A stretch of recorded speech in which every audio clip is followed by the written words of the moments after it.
Assalamualaikum warahmatullahi wabarakatuh.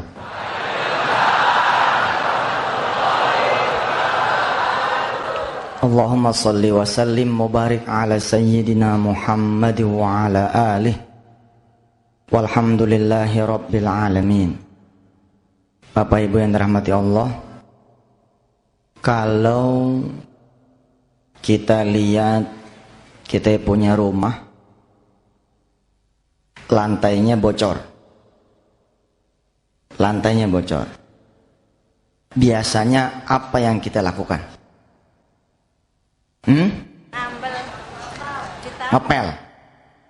Ngepel ya biasanya ya. Kering nggak? Lantai kebocoran, basah, kita pel. Kering nggak? Kalau enggak, blow-on yang ngepel. Yang namanya orang ngepel pasti dia kering. Beginilah yang biasanya kita lakukan. Kalau lantai basah karena kebocoran, kita pel. Padahal harusnya gimana? Cari dulu penyebabnya. Apa pasal nih? Kok lantai jadi basah? Oh, ini dia gentengnya nih. Karpet atasnya nih. Ganti dulu. Habis kita ganti tuh genteng, kita ganti tuh karpet atas.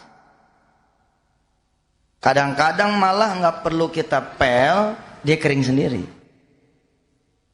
Dalam hidup kita, sering kali kita mencari penyebab di luar dari diri kita.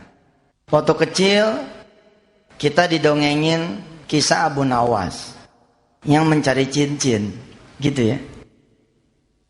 Abu Nawas mencari cincin, mencarinya di luar dia punya rumah.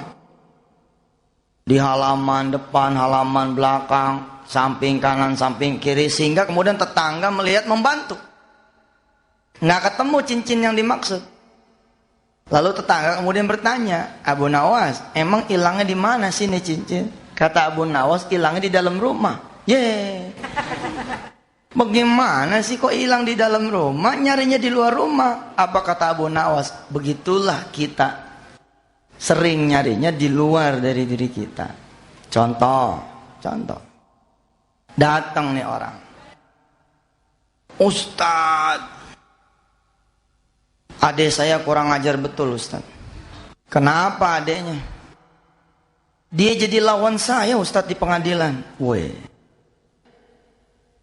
Kenapa kok bisa lawan adik sendiri? Ustadz, emang saya punya adik nggak tahu diuntung. Sekolah saya yang biayain, kuliah saya yang kuliahin, nikah saya yang nikahin, usaha saya yang modalin. Tapi sekarang Ustadz, rumah saya satu-satunya lagi diprosesnya sama dia, lagi diupayakan diambil sama dia Ustadz. Siapa yang kagak marah coba? Kalau saya lagi banyak duit dulu, jangan dia minta, nggak minta aja saya kasih. Sekarang saya udah nggak punya apa-apa Ustadz, ilah cuman rumah yang saya tempatin.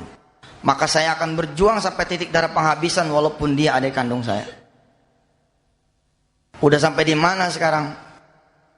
Pengadilan banding Ustadz. Saya di pengadilan tingkat pertama kalah, kata dia gitu.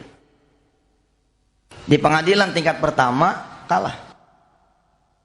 Kok bisa kalah? Ceritalah dia bahwa di tahun 95 dia membeli rumah yang dimaksud dalam keadaan jaya. Jadi nggak dipikirin tuh kwitansi. Dia panggil adenya, bayarin nih dah, gitu. Rupanya sama adenya saat itu kwitansinya atas sama dia. Karena nggak diurus, sertifikat juga diurus atas nama dia. Kelak di kemudian hari, ya wajar aja kalau kemudian pengadilan memenangkan adiknya. Bapak Ibu yang dirahmati Allah, malam hari ini kita konsentrasi di kajian tentang penyebab. Kenapa kita begini, kenapa kita begitu. Kalau sudah ketemu penyebabnya, jawabannya gampang.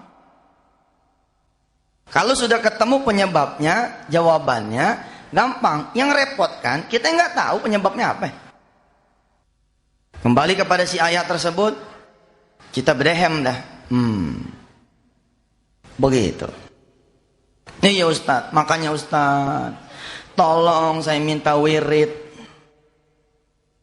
minta amalan.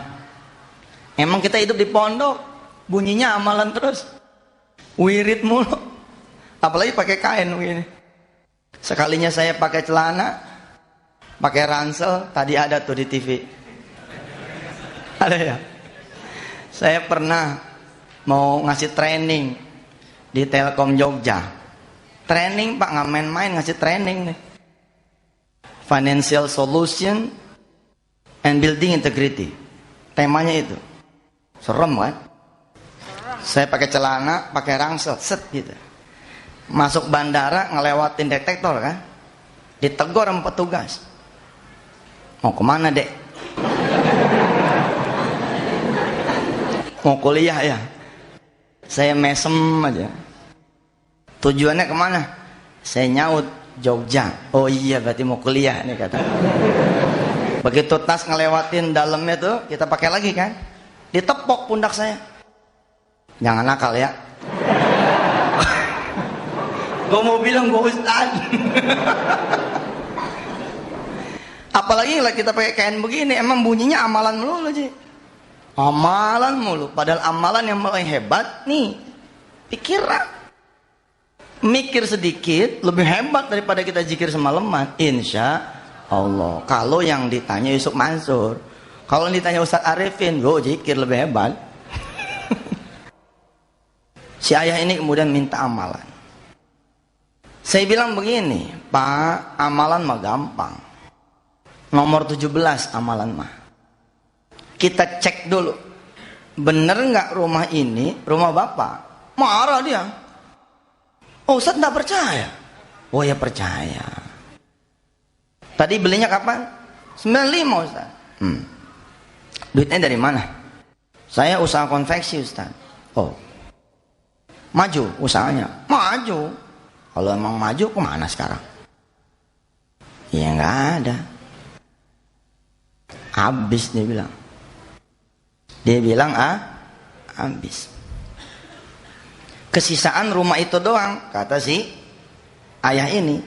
Kesisaan rumah itu doang. Makanya dia meradang ketika rumah satu-satunya itu kemudian diambil paksa oleh adiknya. Baik Pak, Bapak meyakini rumah itu adalah rumah Bapak, dibeli dari konveksi.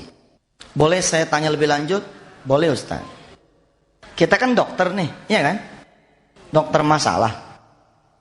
Kita kudu neliti nih orang kenapa jadi begini.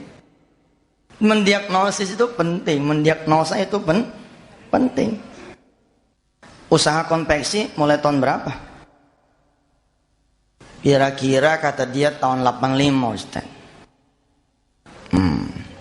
85 saya kelas 5 SD saya bilang. 86 saya lulus, 84 disunat. 85 waktu memulai usaha, saya bilang sama si bapak ini, modalnya dari mana? Lihat randonnya. Dia datang 2003. Masalah ngegantung di kaki langit. Udah kalah, tinggal dieksekusi, adenya masih mikir. Tapi dia banding maju terus, pantang mundur, jagoan. 95 rumah itu dibeli. 85 usahanya dia mulai. Apa dia bilang? Ketika saya tanya, modalnya dulu dari mana? Udah saya duga, urusan tanah, urusan rumah, usaha yang besar kayak itu balik lagi cuman ke urusan tanah dan rumah yang satu-satunya, saya hampir bisa nebak, jangan-jangan dia awalnya urusan rumah sama tanah. Begitu saya kejar, nunduk dia. Iya Ustaz. Kalau mikir ke situ sih saya menyadari. Dulu modalnya boleh jual tanah ibu saya Ustaz. Ibu Anda tahu? Enggak Ustaz. Udah minta maaf. Buru meninggal Ustaz. Semua. Pak saya bilang, Bapak dikasih amalan nomor 1.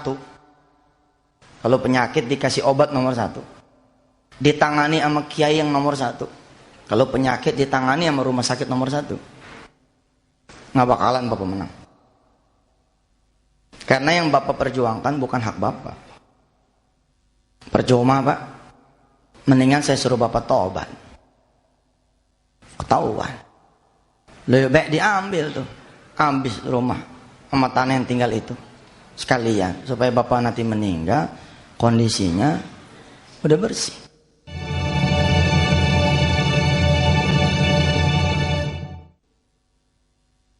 A'udzu billahi minasy syaithanir rajim. Bismillahirrahmanirrahim. Surah Al-Baqarah 266. Ayawaddu ahadukum an takuna lahu jannatum min nakhilin wa a'nab. Lahu jannatum min nakhilin wa a'nabin tajri min tahtihal anhar. Lahu fiha min kulli thamarat wa asabahul kibaru wa lahu dhurriyyatun du'afa fa asabaha i'sarun fihi narun fahtaraqat kadzalika yubayyinullahu lakumul ayati la'allakum tatafakkarun. Kata Allah, sukakah kalian jika aku beri kebun min nakhilin wa a'nab, dari kebun anggur dan kurma.